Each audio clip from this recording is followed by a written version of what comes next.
Para la mayoría de la gente, pensar en Egipto significa evocar la gigantesca figura acuclillada llamada Esfinge, o las grandes pirámides que alzan sobre el borde del desierto en la orilla occidental del Nilo. Egipto no solo es una antigua nación, sino también un estado de ánimo, un misterio envuelto como una gran anomalía en la mística muerte.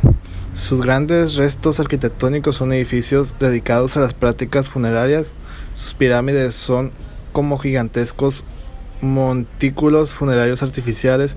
Sus templos bordean el río con repeticiones infinitas de columnas tras columna de patios y cámaras que conducen a otros patios y cámaras. Es la arquitectura de la permanencia y la inmutabilidad, una arquitectura de grandes masas y monótona regularidad, deliberadamente vinculada siglo tras siglo a las mismas formas y detalles que se repiten una y otra vez, durante un periodo tan dilatado en el tiempo como el transcurrido desde entonces hasta el momento presente. La contribución de la arquitectura egipcia, el desarrollo de las tradiciones arquitectónicas occidentales es tal vez menos evidente que las de Grecia, Roma, Europa medieval o el Renacimiento italiano. Sin embargo, Egipto marca el inicio de la arquitectura occidental, enraizada como está en la religión y la ciencia del antiguo Egipto. Egipto constituye para la mayoría un gran misterio porque nos remite a un tiempo remoto y culturalmente diferente, cuando los antiguos griegos como Heródoto visitaron Egipto 500 años antes de Cristo, o cuando los romanos lo anexaron a su imperio justo antes de la era cristiana. Egipto era ya una tierra con una cultura de 3000 años de antigüedad.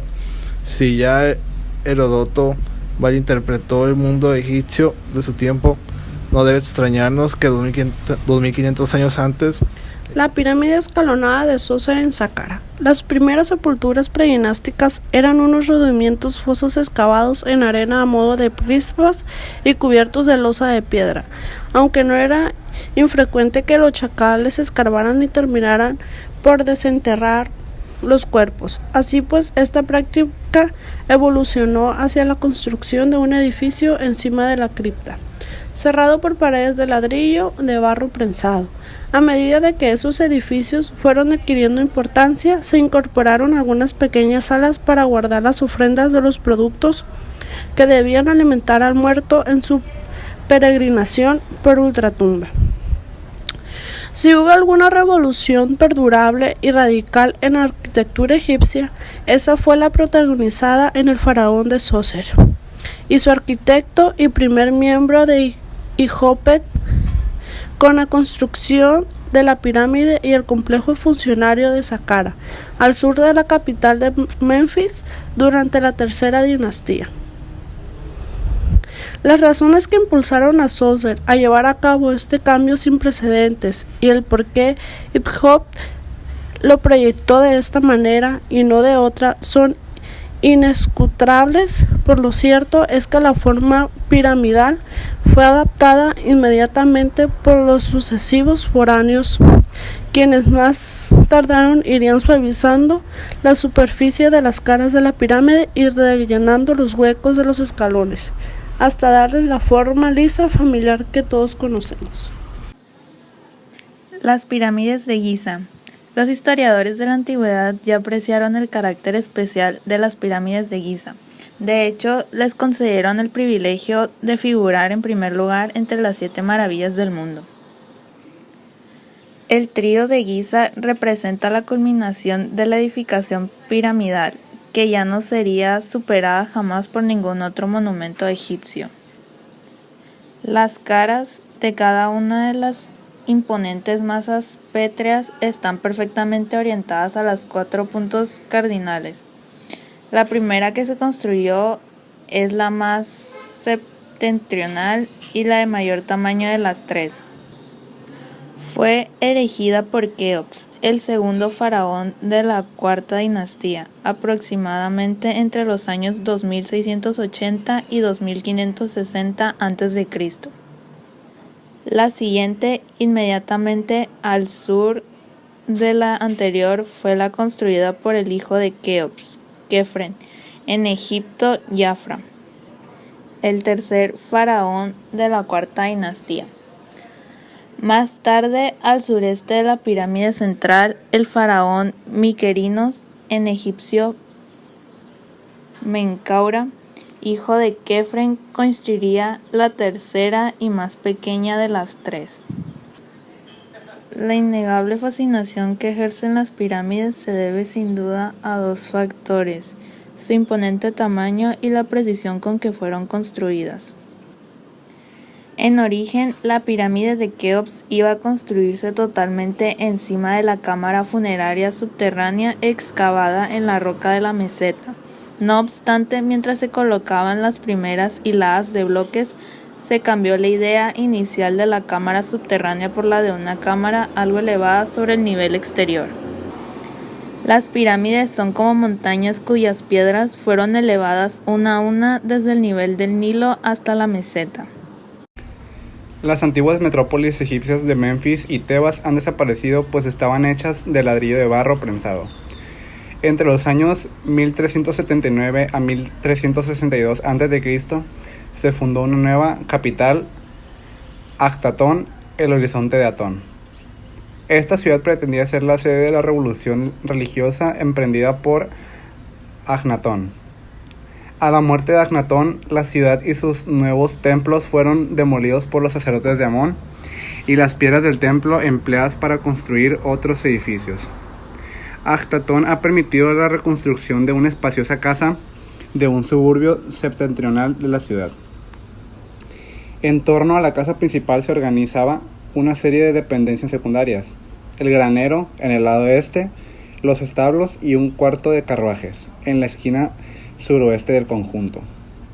Los calígrafos de artesanos también debían servir razonablemente bien, dado que sus servicios eran cruciales para el buen funcionamiento de los servicios del templo y para la creación de las inscripciones y pinturas de los templos y tumbas. El barrio de los artesanos del templo de Tebas ha desaparecido hace mucho tiempo, pero en cambio ha perdurado parcialmente el poblado construido para los artesanos que trabajaban en las tumbas del Valle de los Reyes. Casas de plata alargada tienen el ancho de una habitación y el fondo de varias habitaciones, y constan de las mismas partes principales que la villa de Amarna, aunque de tamaño más reducido. Las dimensiones oscilan entre los 4 y 6 metros de ancho y de 25 a 20 metros de largo. A menudo viviendas disponían de una pequeña bodega de almacenamiento excavada en la roca o debajo de la casa. La tumba de Hatshepsut en Deir el-Bahar. Las tumbas reales y civiles, así como todos los demás edificios relacionados con el culto funerario, se construyeron del otro lado del río, allá donde el sol se pone, excavadas en la roca del Farallón, justo en el límite que separa el desierto de las tierras cultivadas del valle. Este tipo de tumbas se inspiró en el modelo de Deir el-Bahari, el conjunto funerario aterrazado construido contra la base del Farallón occidental del Nilo por el faraón de la séptima dinastía Mentuhotep III, hacia el 2120 a.C. De esta tumba solo quedan fragmentos, pero junto a ella y en mucho mejor estado se encuentra la tumba de la reina Hatshepsut, quien gobernó como faraón de la octava dinastía entre los años 1503 y 1482 a.C.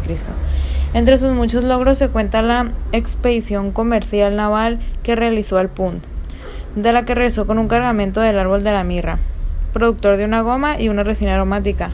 La mirra, muy apreciada en la antigüedad. Hatshepsut encargó a su arquitecto y administrador Senmut la construcción de un templo funerario con terrazas junto al de Mentuhotep,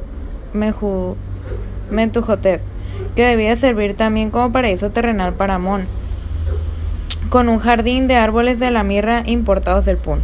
A lo largo del eje que arranca del templo de Amón en Karnak, al otro lado del río, Senmut emplazó el gigantesco templo del valle de Deir el-Bahari. Una larga avenida enjalonada de esfinge llevaba a la cuenca fértil a la entrada del patio, señalada con árboles a ambos lados. Es importante destacar su rasgo más característico: Sedmund adaptó la construcción al medio natural, integrando las terrazas en los escalonamientos naturales del terreno, mientras que las líneas marcadas por las columnatas evocan la verticalidad de las cavidades producidas por la erosión en la cara de la montaña, consiguiendo una admirable fusión visual entre montaña y templo. Pero egipcio.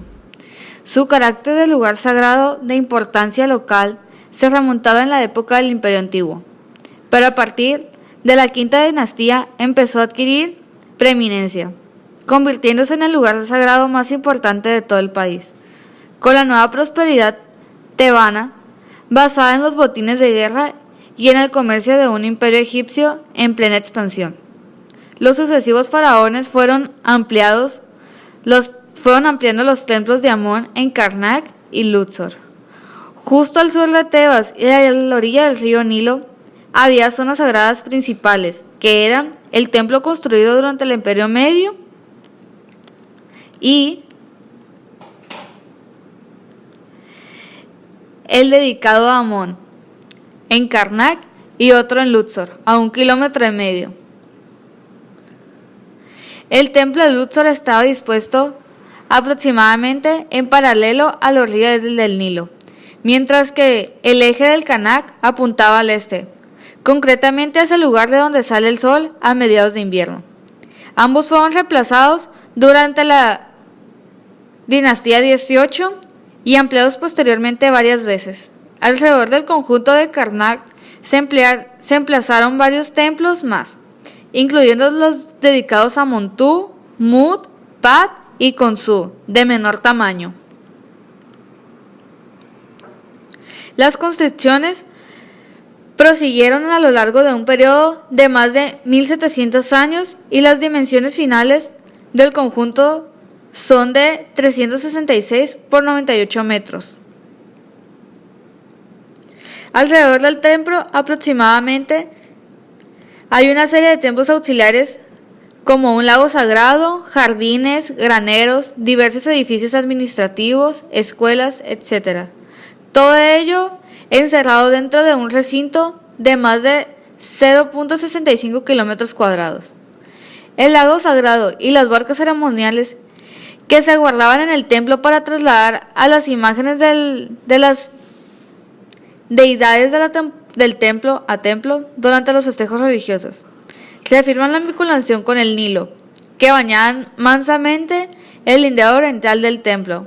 El conjunto del templo, con sus columnas, lotiformes y papiroflores, que evocaban la vegetación del cañaveral y con sus lagos y estanques sagrados, no es sino una representación formal de la isla de la creación, del templo